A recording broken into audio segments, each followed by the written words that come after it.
Everyone, आज का हमारा ये session Allahabad university LLM entrance exam 2025 के लिए एमसीक्यू सीरीज थर्ड है। चलिए वीडियो को स्टार्ट करते हैं। जिन्होंने भी अभी तक चैनल को सब्सक्राइब नहीं किया है वो चैनल को सब्सक्राइब कर लें, साथ ही बेल आइकन प्रेस कर ले ताकि जो भी वीडियो अपलोड हो आप तक नोटिफिकेशन चला जाए। और जो भी फर्स्ट टाइम चैनल को विजिट कर रहे हैं वो चैनल को जरूर सब्सक्राइब कर लीजिएगा। तो चलिए वीडियो को स्टार्ट करते हैं। हमारा फर्स्ट क्वेश्चन है, How did Aristotle describe justice in restoring equality when this has been disturbed? जब समता भंग की गई हो तब उसका पुनः स्थापन करने में न्याय का वर्णन व अरस्तु ने किस प्रकार किया था? Option A distributive justice, B corrective justice, C universal justice, D natural justice. तो हमारा करेक्ट आंसर है यहाँ पे option B corrective justice. And next question, Which one of the following jurists belongs to ancient theories of natural law? निम्नलिखित में से कौन सा विधि शास्त्री प्राकृतिक विधि की विचारधारा के प्राचीन सिद्धांत से संबंधित है? Option A Aquinas, B Grotius, C Kohler, D सुकरात। तो कौन है? ऑप्शन डी हमारा सही आंसर है, सुकरात। नेक्स्ट क्वेश्चन है, who is the author of the book theory of justice? Theory of justice पुस्तक के लेखक कौन है? पहला ऑप्शन है जॉन रॉल्स, ऑप्शन बी है स्टैमलर, सी कैल्सन, डी डॉकिन। तो यहाँ पे करेक्ट आंसर है हमारा option A John Rawls. And next question है, in which of the following principle does not related with the natural law school? निम्नांकित में से कौन सा सिद्धांत नैसर्गिक विधि की विचारधारा से संबंधित नहीं है? Option A principle of equitable, option B principle of substituted securities, option C principle of bias, D the principle of rationality. तो कौन सा है इसका सही answer? Option B principle of substituted security. Next question है, now natural law is not considered as absolute but as relative. It is natural law with variable contents. This observation specifically relates to. अब प्राकृतिक विधि को आत्यंतिक नहीं अपितु सापेक्षिक माना जाता है। यह प्रवर्तित अंतर्वस्तु के साथ प्राकृतिक विधि है। यह टिप्पणी विशेष रूप से निम्नलिखित में से किससे संबंधित है? Option A Darwin, B Stammler, C Finnis, D Aquinas. किससे है? ऑप्शन बी स्टैमलर से संबंधित है। And next, which article of UN charter relates to domestic jurisdiction? संयुक्त राष्ट्र चार्टर का कौन सा अनुच्छेद घरेलू क्षेत्राधिकार से संबंधित है? Option A article 2 clause 7, option B article 23, C article 51, D article 72। इसका करेक्ट आंसर है option A article 2 clause 7। And next, what is the name of the 6th committee of the United National General Assembly? संयुक्त राष्ट्र की महासभा की 6ठी समिति का क्या नाम है? A legal committee, B economic and financial committee, C social humanitarian and cultural committee, D disarmament and international security committee. तो करेक्ट आंसर है हमारा यहाँ पे option A legal committee. Next question, which of the following is principal organ of the United Nation? संयुक्त राष्ट्र का मुख्य अंग निम्नांकित में से कौन है? A human right committee, B economic and social council, C international labour organisation, D international law association.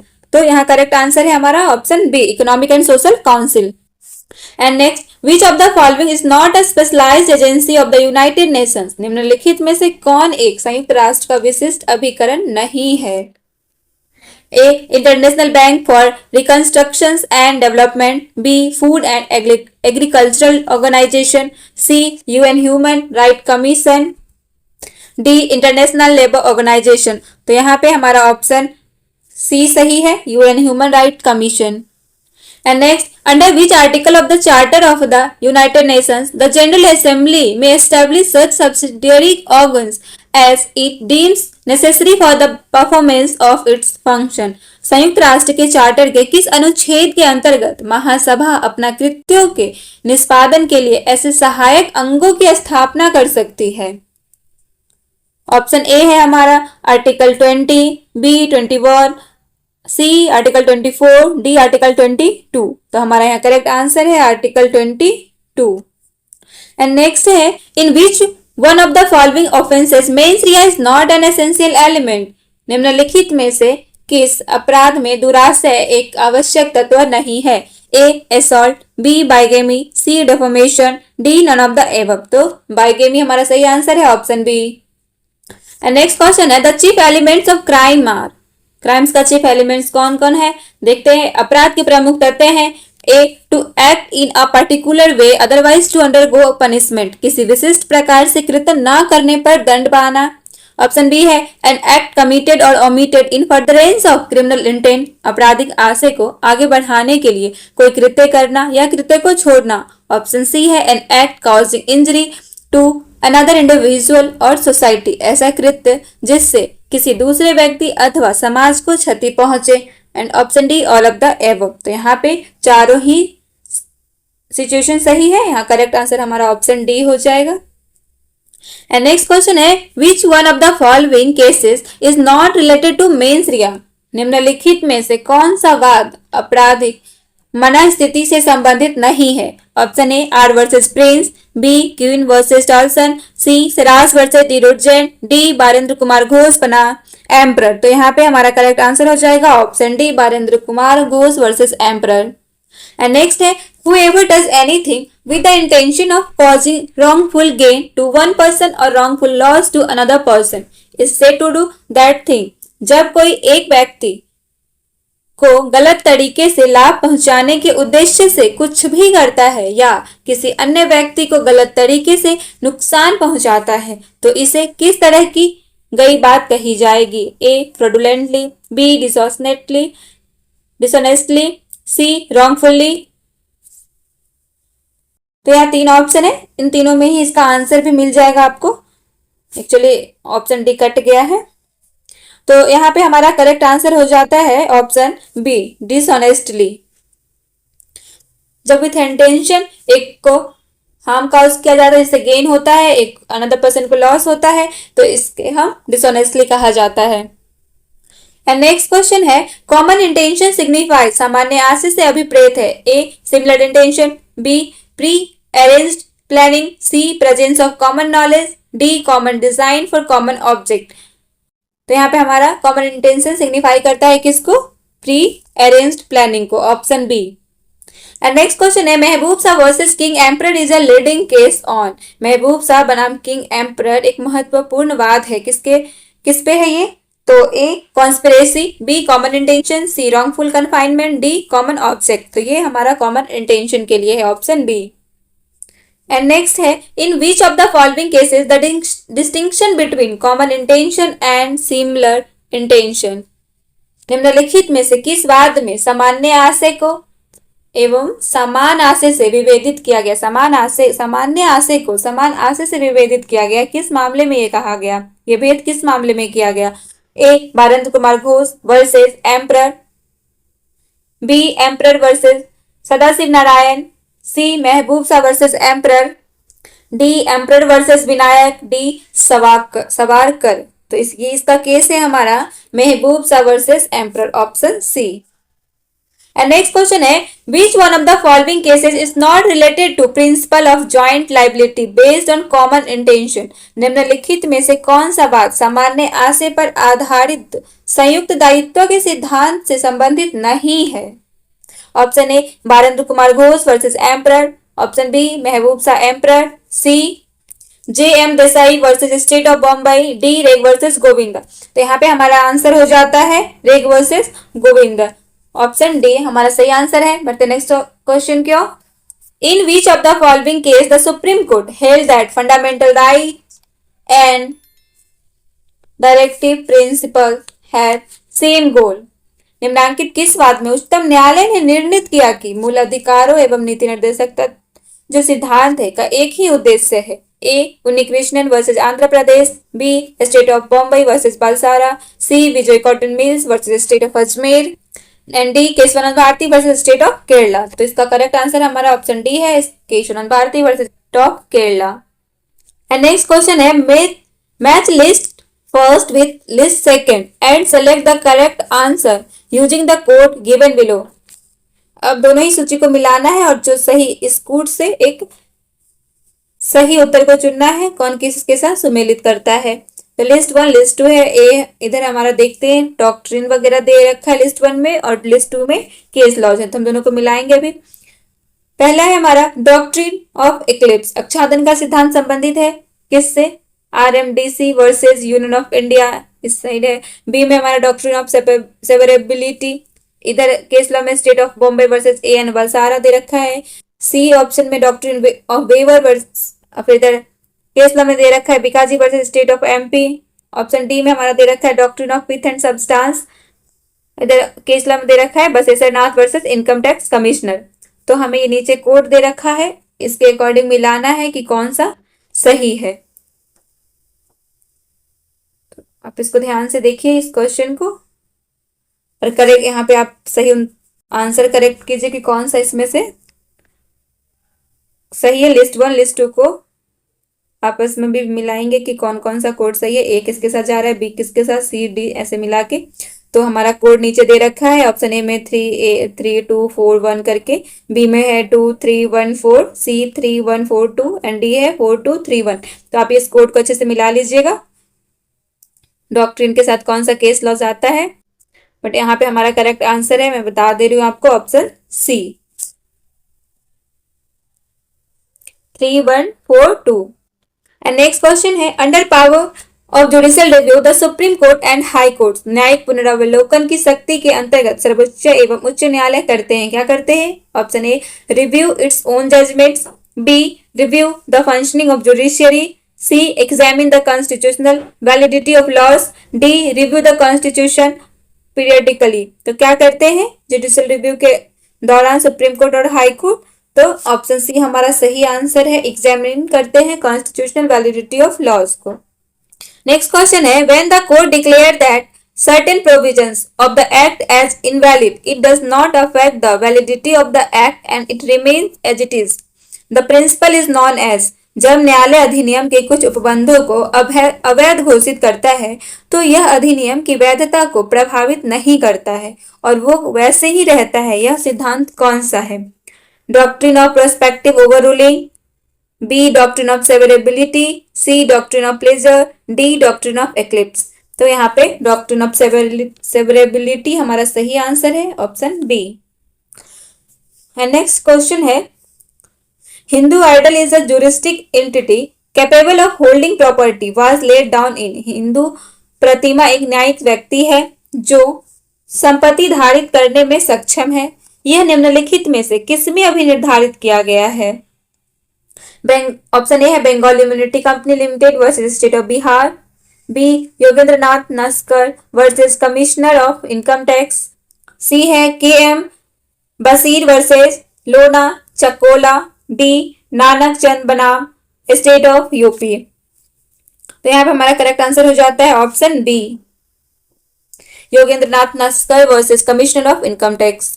And next question है यहाँ read assertion and reason and with the help of codes given below point out the correct explanation. अभिकथन A और तर्क are का अधोलेखित कूट की सहायता से पढ़िए और सही स्पष्टीकरण का चयन कीजिए। चलिए देखते हैं हमारा ए और क्या कहता है, उनका क्या एक्सप्लेनेशन है। तो assertion Sapinda relationship extends up to 5 degrees on the paternal side and 3 degrees on the maternal side. अभी रीजन क्या कहता है हमारा कि rules relating to sapinda relationship are based on principle of exogamy. यहाँ ऑप्शन देख लेते हैं कोर्ट का क्या दे रखा है। तो ऑप्शन ए है A is correct, R is false, B है both A and R correct, C R is correct but A is wrong, D neither A nor R is correct. तो यहाँ पे हमारा ऑप्शन कौन सा सही है? ऑप्शन बी सही है कि both A and R are correct. Assertion and reason का दोनों एक्सप्लेनेशन एक दूसरे से मैच करता है और दोनों सही है। अब इसको हम हिंदी में भी देख लेते हैं। अभिकथन ए और तर्क आर का अधोलेखित कूट की सहायता से पढ़िए और सही स्पष्टीकरण का चयन कीजिए। तो हमारा अभिकथन कह रहा है कि सपिंड संबंध पैतृक दिशा में 5 डिग्री और मातृक दिशा में 3 डिग्री तक जाता है। और रीजन तर्क जो है सपिंड संबंध अगोत्र विवाह के सिद्धांत पर आधारित है। अब कूट की सहायता से हम मिलाते हैं कि ए आर सही है गलत है क्या है। तो ऑप्शन ए है हमारा कि ए सही है आर गलत मिथ्या है, बी ए और आर दोनों सही है, सी आर सही है और ए गलत है, डी ना ए और ना आर सही है, तो हमारा सही आंसर ऑप्शन बी है, ए और आर दोनों सही है। नेक्स्ट क्वेश्चन है, the supreme court of India gave direction that fact that the marriages of all persons citizen of India belonging to various religions should be made compulsorily registerable in those respective states where marriage is solemnized. These directions were issued in which of the following cases? Bharat के सर्वोच्च न्यायालय ने निर्देश दिए हैं कि विभिन्न धर्मों के भारतीय नागरिकों और समस्त व्यक्तियों के विवाह को उन राज्यों में जहां विवाह संस्कार पूरे किए गए हैं अनिवार्य रूप से पंजीकरण कर देने चाहिए। निम्नलिखित वादों में से किसमें यह निर्देश जारी किए गए थे? ऑप्शन ए है R D Upadhyay versus state of Andhra Pradesh, B Shastri versus Maldas, C Seema versus Ashwini Kumar, D Kailash Sarkar versus Maya Devi. तो यहाँ पे हमारा करेक्ट आंसर है option C, Seema versus Ashwini Kumar. Next question है, हु अमंग द फॉलोइंग जजेस of the supreme Court has authored the judgment in leading case Seema versus Ashwini Kumar 2006 which is related to the registration of marriage। उच्चतम न्यायालय के निम्नलिखित में से किस न्यायाधीश ने सीमा बनाम अश्विनी कुमार के प्रमुख वाद में अपना निर्णय लिखा है जो विवाह के पंजीकरण से संबंधित है? A justice Hima Kohli, B justice Arijit Pasayat, C justice Deepak Mishra, D justice P N Bhagwati. तो किसने दिया यह फैसला? जस्टिस अरिजीत पसायत ने दिया है, option B. And next question है, the constitutional validity of section 9 of the Hindu marriage act 1955 was tested in. Hindu विवाह अधिनियम 1955 की धारा 9 की संवैधानिक निम्न किस वाद में परीक्षण की गई थी? A Saroj Rani versus Sudarshan, A R 1984, B Shakuntala Bai versus Kulkarni, AR 1989, C Sureshtha Devi versus Om Prakash, AR 1992, D Nanda versus Bina Nanda, AR 1988। तो हमारा यहाँ पे सही आंसर है option A Saroj Rani versus Sudarshan, AR 1984। And next question is, Section 9 of the Hindu Marriage Act 1955 was held to be intravious the Constitution by the Supreme Court in the case of Hindu विवाह अधिनियम 1955 की धारा 9 को सर्वोच्च न्यायालय ने किसके मामले में संविधान की कानूनी शक्ति के भीतर का बताया? A T Sarita versus T V Subbaiah, B Saroj Rani versus Sudarshan, C Harvinder Kaur versus Harmendra Singh, D Sarla Mudgal versus union of India. तो यहाँ हमारा सही आंसर है option B Saroj Rani versus Sudarshan. And next question है, Bohra community follows which school of Muslim law. Bohra समुदाय मुस्लिम विधि की किस शाखा को मानता है? A Hanafi school, B Maliki school, C Jafri school, D Ismailia school. तो ये इस्माइली स्कूल को मानता है, ऑप्शन डी। एंड नेक्स्ट है assertion, Nikah is a regular and permanent form of marriage among Muslim region. Mutta is contractual form of marriage and is most uncommon in India. Code है हमारा A, option A both A and R are correct, option B है A is correct but R is false, C है R is correct but A is wrong, D neither A is correct nor R is correct. तो हमारा कौन सा code यहाँ पे सही है? Option A both A and R are correct. इसको हम हिंदी में भी देख ले। अभी कथन है, मुसलमानों में निकाह विवाह का एक नियमित एवं अस्थायी रूप है। तर्क कहता है कि मुता एक संविदाचार विवाह है और भारत में अत्यधिक प्रचलित है। कूट के अकॉर्डिंग देखें, ऑप्शन ए और आर दोनों सही है, बी ए सत्य है लेकिन आर असत्य है, सी कहता है ए असत्य है लेकिन आर सत्य है, और ऑप्शन डी है ए और आर दोनों गलत है। यहाँ पे हमारा सही आंसर है option A both A and R are correct. In Shia Muslim marriage how many witnesses are compulsorily required. Shia Muslim निकाह में कितने साक्ष्यों की अनिवार्य रूप से आवश्यकता होती है? A 1 male and 2 females, B 2 males, C no witness, D 2 females. यहाँ सही आंसर है no witness, option C. Next है according to Shia law to execute the marriage presence of witness is, Shia विधि के अनुसार विवाह निष्पादन करने के लिए साक्षियों की उपस्थिति। Option A not necessary, B necessary, C required two witnesses, D required two male witnesses. तो यहाँ पे नॉट नेसेसरी, जैसा कि हमने ऊपर भी देखा कि सिया लॉ में विवाह के समय कोई साक्षी की प्रेजेंस जरूरत नहीं है। Next, under the following which is absolute incapacity for marriage, निम्न में से किसमें विवाह के लिए पूर्ण असमर्थता है?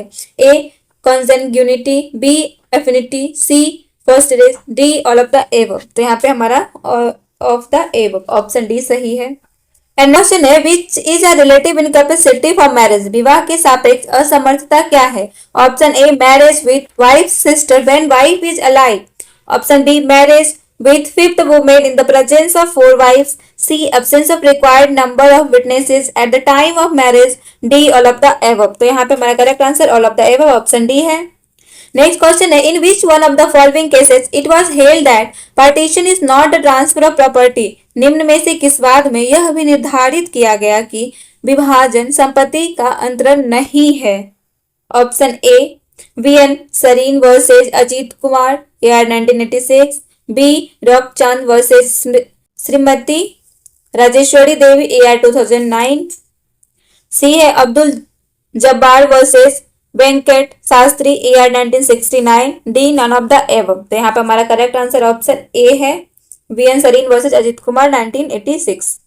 नेक्स्ट क्वेश्चन है a leading case on restriction repugnant to interest created it, श्रेष्ठ हित के विरुद्ध निर्बंधन पर अग्र निर्णय है, कौन सा वाद है?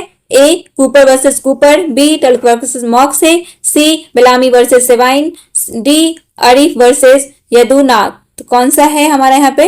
Option B Tulk versus मॉक्से।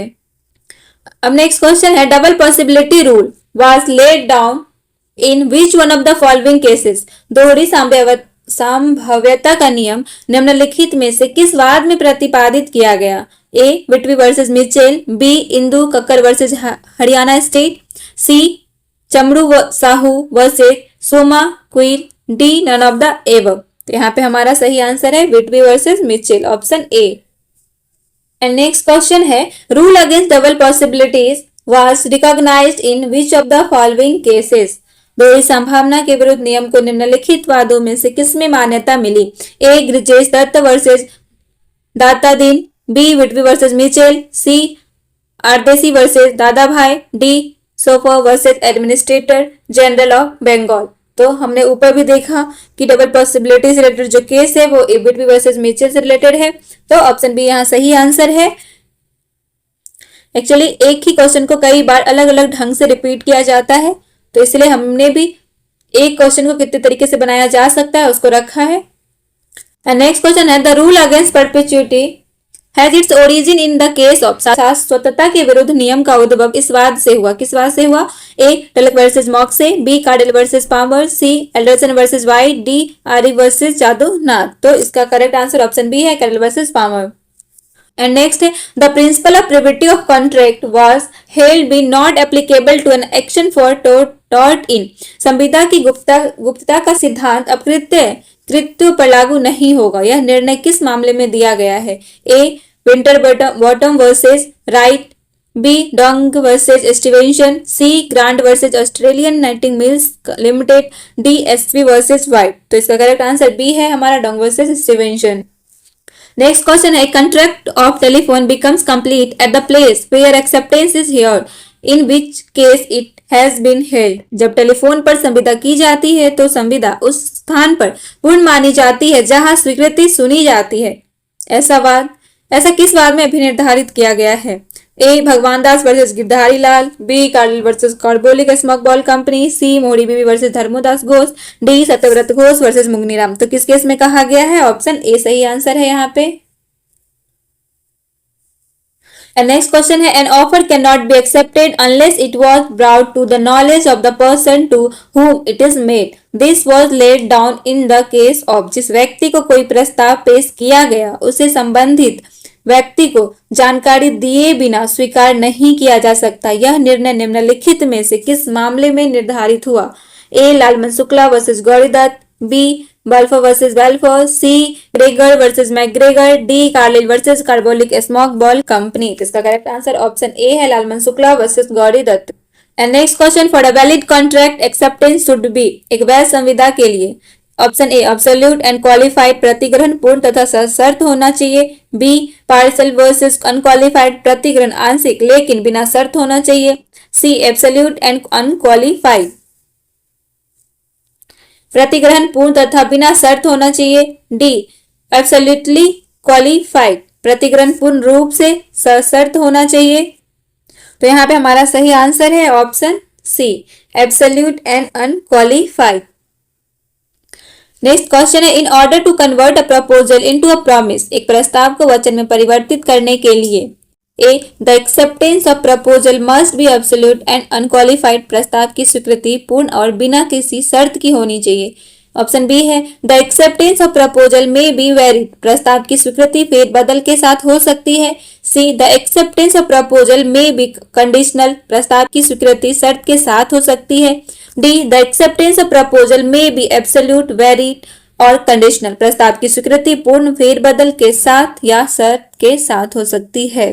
तो यहाँ पे सही आंसर है हमारा ऑप्शन ए,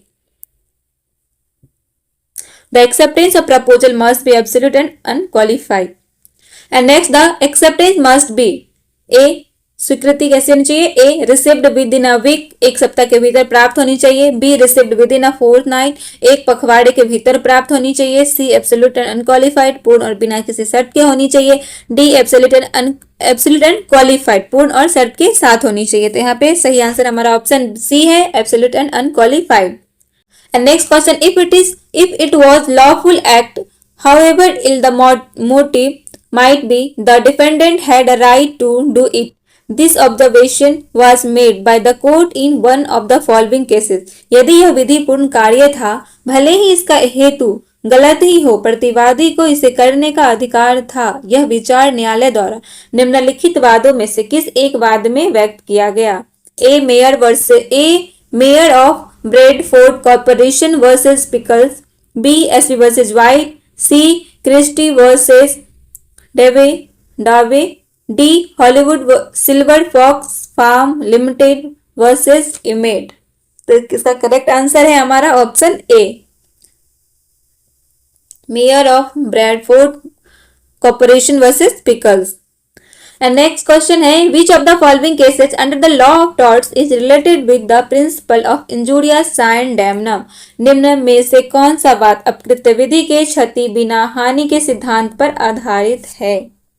ऑप्शन ए है Gloucester grammar school case, B Merryweather versus Nixon case, C Ashby versus White case, D Rylands versus Fletcher case. तो यहाँ करेक्ट आंसर ऑप्शन सी है, Ashby versus White case.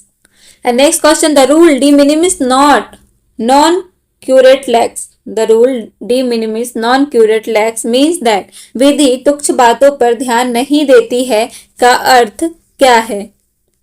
A trivial discrepancies must not be overlooked, तुच्छ अंतर को अनदेखा नहीं करना चाहिए, B trivial discrepancies must be overlooked, तुच्छ अंतर को अनदेखा करना चाहिए, C significant discrepancies must be overlooked, महत्वपूर्ण अंतर को अनदेखा कर देना चाहिए, D significant discrepancies must not be overlooked, महत्वपूर्ण अंतर को अनदेखा नहीं करना चाहिए। तो यहाँ पे हमारा सही आंसर है ऑप्शन बी, तुच्छ अंतर को अनदेखा करना चाहिए, trivial discrepancies must be overlooked. Next question है, टू कॉन्स्टिट्यूट अ टॉर्ट, अपकृत्य को गठित करने के लिए A there must be some act और omission on the part of the defendant, प्रतिवादी के द्वारा कुछ कार्य या लोप होना चाहिए, B the act must result in violation of legal right of the plaintiff, प्रतिवादी के कार्य या लोप द्वारा वादी के किसी विधिक अधिकार का उल्लंघन होना चाहिए, C there must be a legal duty on the part of the defendant, प्रतिवादी का कोई विधिक कर्तव्य होना चाहिए, D both A and B. तो कौन सा होगा हमारा एक टॉर्ट को कॉन्स्टिट्यूट करने के लिए? बोथ ए एंड बी दोनों ही होना चाहिए। तो हमारा ऑप्शन डी सही है। नेक्स्ट क्वेश्चन है, who divided wrongs as private wrong and public wrong, अपकारों को निजी अपकार और लोक अपकार के रूप में किसने विभाजित किया है? A Fraser, B sir F Pollock, C justice Blackburn, D Blackstone. तो किसने किया है? ब्लैकस्टोन ने किया है, ऑप्शन डी। नेक्स्ट क्वेश्चन है which of the following is not example of vicarious liability. निम्नलिखित में से प्रतिनिधित्व दायित्व का उदाहरण कौन सा नहीं है? ए है liability of the principal for the tort of his agent, अपने अभिकर्ता के अपकृत्य के लिए मालिक का दायित्व। ऑप्शन बी है liability of partners for each other's tort, भागीदारों को एक दूसरे के अपकृत्य के लिए दायित्व। सी है liability of the master for the tort of his servant, अपने नौकर के अपकृत्य के लिए स्वामी का दायित्व। डी है liability of the husband for the tort of his wife, पत्नी के अपकृत्य के लिए पति का दायित्व। तो यहाँ पे हमारा सही आंसर ऑप्शन डी है, liability of the husband for the tort of his wife. Next question है क्यू फेसिड पर एलियम फेसिड पर से मीन्स। क्यू फेसिड पर एलियम फेसिड पर से मीन्स का क्या अर्थ है? A one who acts through another acts for himself, जो दूसरे के माध्यम से कार्य करता है वह अपने लिए कार्य करता है। B things speak for itself, चीजें अपने आप बोलती है। सी रिमोटनेस ऑफ डैमेजेस, क्षतियों की दुरस्ता। D none of them. तो यहाँ पे सही आंसर हमारा ऑप्शन ए है। एंड नेक्स्ट क्वेश्चन है D implies a driver jet to drive his car. D specifically instruct the driver not to drive fast and in no case exceed the speed of 50 kilometers per hour. Jet exceed the limit and causes the accident in which P is injured. In an action against D for damages, D ने अपनी car चलाने के लिए एक driver jet को नियुक्त किया। D ने ड्राइवर को यह विशिष्ट रूप से निर्देश दिया कि वह तेज गाड़ी से न चलाए तथा कभी भी कार की गति 50 किलोमीटर प्रति घंटे से अधिक ना हो। जेड ने 50 किलोमीटर प्रति घंटे की गति से तेज से कार चलाई जिससे दुर्घटना हुई जिसमें पी घायल हुआ। डी के विरुद्ध हर्जाना के दावे में कौन सी स्थिति है देखते हैं। Option A, D is not vicariously liable for the act of the driver because the driver acted against the express instruction of his master. Driver के कार्य में डी प्रातिनिधिक रूप से जिम्मेदार नहीं है क्योंकि ड्राइवर ने उसके स्पष्ट निर्देश के विरुद्ध कार्य किया। B, D is not liable as the act of the driver was not done during the course of employment. D जिम्मेदार नहीं है क्योंकि ड्राइवर ने वह कार्य नियोजन के दौरान नहीं किया। C, D is liable as the driver was doing an authorized act is an unauthorized manner. D जिम्मेदार है क्योंकि ड्राइवर एक अधिकृत कार्य को अनधिकृत ढंग से कर रहा था। D is not liable as there was contract for service between D and the driver. D जिम्मेदार नहीं है क्योंकि D तथा ड्राइवर के बीच सेवा अनुबंध हुआ था। तो यहाँ पे कौन सा स्थिति सही है? तो यहाँ पे हमारा ऑप्शन सी सिचुएशन सही है कि D is liable as the driver was doing an authorized act is an unauthorized manner. Unauthorised manner से वो ऑथराइज्ड कार्य को किया, इसलिए D लाइबल है। नेक्स्ट क्वेश्चन है what is the minimum age for employment in a factory as per the factories act 1948। कारखाना अधिनियम 1948 के अनुसार किसी व्यक्ति को कारखाने में नियोजित करने के लिए न्यूनतम आयु कितनी होनी चाहिए? ए 12 वर्ष, बी 14 वर्ष, सी 16 वर्ष, डी 18 वर्ष। तो कितनी होनी चाहिए? 14 वर्ष होनी चाहिए, option B. And next question है which section of the factories act deals with welfare provision. Welfare को कौन सा प्रोविजन डील करता है? कारखाना अधिनियम के अधीन कल्याण प्रावधानों से संबंधित कौन सा सेक्शन है? ए सेक्शन 11 to 20, बी 21 से to 40, C section 42 to 50, D section 51 to 60। तो यहाँ पे हमारा ऑप्शन सी सही है, सेक्शन 42 to 50 जो है वो वेलफेयर सबका प्रावधान किया गया है इन सेक्शन में, सेक्शन 42 to 50 के सेक्शन में। नेक्स्ट क्वेश्चन है the provision of creche is mandatory under factories act if how many women workers are employed. कारखाना अधिनियम के अनुसार यदि कितनी महिला कर्मचारी नियोजित हो तो क्रेच शिशु कक्ष की व्यवस्था अनिवार्य होती है। ए 20, बी 25, सी 30, डी 50। तो 30 की जरूरत होती है। अगर 30 महिला कर्मचारी नियोजित हो तो वहां पे क्रेच की व्यवस्था करना अनिवार्य है कारखाना अधिनियम के according. Option C 30 member. Next question है who is defined as occupier under the factories act 1948। कारखाना अधिनियम 1948 के अनुसार प्रबंधक किसे कहा गया है? ए ऑप्शन ए है हमारा person who owns the factory, B person who has ultimate control over factory affairs, C manager appointed by government, D labour welfare officer. तो यहाँ पे हमारा सही answer option B. And next है in which case the court clarified the liability of the occupier even when day to day management was interested to someone else. किस मामले में न्यायालय ने यह स्पष्ट किया कि यदि दैनिक प्रबंधन किसी अन्य को सौंपा गया हो तो भी प्रबंधक की जिम्मेदारी रहती है? Option A JK industries limited versus chief inspector of factories, B Indian oil corporation versus chief inspector, C Saraspur mills company versus state of Gujarat, D Hindustan lever limited versus state of Maharashtra. इसका करेक्ट आंसर ऑप्शन ए है। And next question in which case the supreme court discuss the constitutional validity of section 2 clause 9 N and 2 clause C B of the factories act. सर्वोच्च न्यायालय ने किस मामले में कारखाना अधिनियम की धारा 2N और 2CB की संवैधानिक वैधता पर चर्चा की थी? A JK industries limited versus chief inspector of factories, B RC Cooper versus union of India, C Delhi cloth mills versus chief inspector, D western India match company limited versus workman. तो किसमें की थी? ऑप्शन ए यहाँ भी सही answer है, JK industries limited versus chief inspector of factories में। And next है which case clarified that the working journalists working in a printing press are covered under Factories Act। किस मामले में यह स्पष्ट किया गया कि प्रिंटिंग प्रेस में कार्यरत पत्रकार कारखाना अधिनियम के अंतर्गत आते हैं? A express newspaper limited versus union of India, B Bennett Coleman versus union of India, C DCM versus chief inspector of factories, D Hindustan times limited versus state. तो इसका करेक्ट आंसर ऑप्शन ए है, express newspaper limited versus union of India.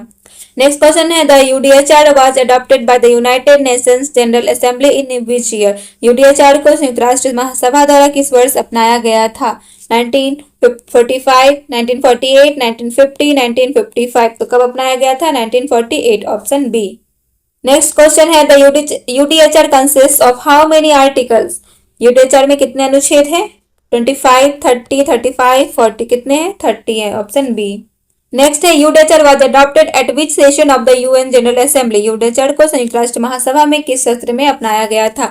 A first session, B second, C third session, D fourth session. किस में अपनाया गया था? Third session में अपनाया गया था ऑप्शन सी।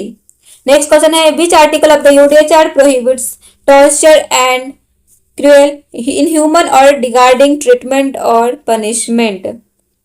यूडीएचआर का कौन सा अनुच्छेद यातना और क्रूर, अमानवीय या अपमानजनक व्यवहार को प्रतिबंधित करता है? Option A article 3, B article 5, C article 7, D article 9। तो आर्टिकल 5 प्रोहिबिट करता है ऑप्शन बी। नेक्स्ट क्वेश्चन है which case in India recognise that international human rights treaties like UDHR can be used as guiding principles for interpreting fundamental rights. Bharat में कौन सा case मानता है कि अंतर्राष्ट्रीय मानवाधिकार संधियों जैसे यूडीएचआर का उपयोग मौलिक अधिकारों की व्याख्या के लिए है मार्गदर्शक सिद्धांतों के रूप में किया जा सकता है? किस केस में कहा गया? तो ऑप्शन ए है Vishakha versus state of Rajasthan, B Maneka Gandhi versus union of India, C ADM Jabalpur versus Shivkant Shukla, D Kesavananda Bharati versus state of Kerala. तो किसके केस में कहा गया? Vishakha versus state of Rajasthan के केस में कहा गया ऑप्शन ए। नेक्स्ट क्वेश्चन है which article of the UDHR talks about the right to life, liberty and security of person. UDHR का कौन सा अनुच्छेद जीवन, स्वतंत्रता और व्यक्ति की सुरक्षा के अधिकार की बात करता है? Option A article 1, option B article 3, C article 5, D article 7। तो आर्टिकल 3 बात करती है about the right to life, liberty and security of person. Option B सही आंसर है। नेक्स्ट क्वेश्चन है in which case did the supreme court of India refer to the UDHR while dealing with the right to travel abroad. Bharat के किस case में supreme court ने विदेश यात्रा के अधिकार पर विचार करते हुए यूडीएचआर का उल्लेख किया था? Option A Satwant Singh Sawhney versus D Ramarathnam, B Golaknath versus state of Punjab, C Kharak Singh versus state of UP, D Indira Sawhney versus union of India. किसके केस में कहा गया? सतवंत सिंह सोहनी वर्सेस डी रामरत्नम के केस में कहा गया option A. And next question है which case recognize the right to shelter as a part of Article 21 of the Indian Constitution and refer to UDHR for guidance। किस case ने भारतीय संविधान के अनुच्छेद 21 के तहत आश्रय के अधिकार को मान्यता दी और यूडीएचआर का मार्गदर्शन के लिए उल्लेख किया गया? Option A Olga Tellis versus Bombay municipal corporation, B S R Bommai versus union of India. C Indira Gandhi versus Raj Narain, D A K Gopalan versus state of Madras. तो इसका करेक्ट आंसर हमारा ऑप्शन ए है। अब हम कुछ लीगल मैक्सिम्स को देखेंगे। पहला है क्यू फेसिट पेरेलियम फेसिट पर से का मीन्स क्या है। ए जो किसी और से कार्य कराता है वह स्वयं करता है, ही who acts through another does the act himself. B केवल स्वेच्छा से कार्य करना उचित है, only voluntary acts are valid. C कार्य की कोई वैधता नहीं होती, act has no validity. D कोई भी कार्य स्वतः नहीं होता है, no act is done by itself. इसका हमारा ए सही आंसर है। एंड नेक्स्ट है de minimis non curat lex का मीनिंग क्या है। ए अदालत छोटी छोटी बातों पर ध्यान नहीं देती, the law does not concern itself with trifles. B कानून सब बातों में हस्तक्षेप करता है, law intervenes in all matters. C छोटी बातों का निर्णय प्राथमिकता से होता है, trivial matters are decided first. D न्यूनतम बातों पर कड़ी सजा होती है, minor matters get harsh punishment. तो यहाँ पे ऑप्शन ए सही है, the law does not concern itself with trifles. And next डेमनम सन इंजुरिया का मतलब क्या है। ए बिना नुकसान के क्षति, लॉस विदाउट डैमेज। बी कानूनी क्षति के बिना नुकसान, damage without legal injury. C क्षति हमेशा मुआवजे योग्य होती है, all damage is compensable. D केवल चोट ही क्षति पूर्ति योग्य होती है, only physical injury is compensable. तो हमारा यहाँ पे बी सही है, डैमेज विदाउट लीगल इंजरी।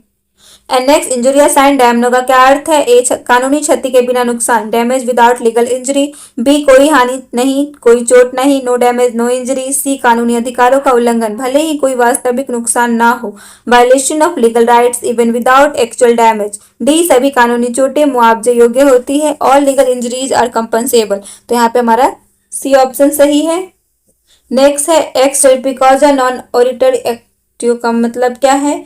तो option A no action arises from an immoral cause, अनुचित कारण से कोई कार्यवाही उत्पन्न नहीं होती। बी गलत कारणों से न्याय मिलता है, justice arises from wrongful causes. C अनुचित व्यवहार से न्याय प्राप्त होता है, justice arises from immoral behaviour. D सभी कारणों से दावा उत्पन्न होता है, all causes give rise to a claim. तो यहाँ पे हमारा ए ऑप्शन जो है वो सही है, no action arises from an immoral cause. And next question है lex non cogit ad impossibilia का क्या अर्थ है। ऑप्शन ए कानून असंभव कार्यों की अपेक्षा नहीं करता, the law does not compel a man to do what he can not possibly perform. B कानून असंभव चीजों को लागू करता है, law applies to impossible things. C कानून असंभवताओं को भी दंडनीय मानता है, law punishes even impossibilities. D कोई कानून असंभव नहीं है, नो लॉ इज इम्पॉसिबल। तो यहाँ पे हमारा ऑप्शन ए सही है, The law does not compel a man to do what he cannot possibly perform. Thank you for watching my video. I hope कि आपको वीडियो अच्छी लगी हो। आप चैनल को सब्सक्राइब कर लीजिएगा, बेल आइकन प्रेस कर लीजिएगा। अगर आपको वीडियो अच्छी लगी तो like comment share and subscribe जरूर करते जाइएगा। तो चलिए मिलते हैं नेक्स्ट वीडियो में नेक्स्ट चीज के साथ। तब तक के लिए take care and bye bye.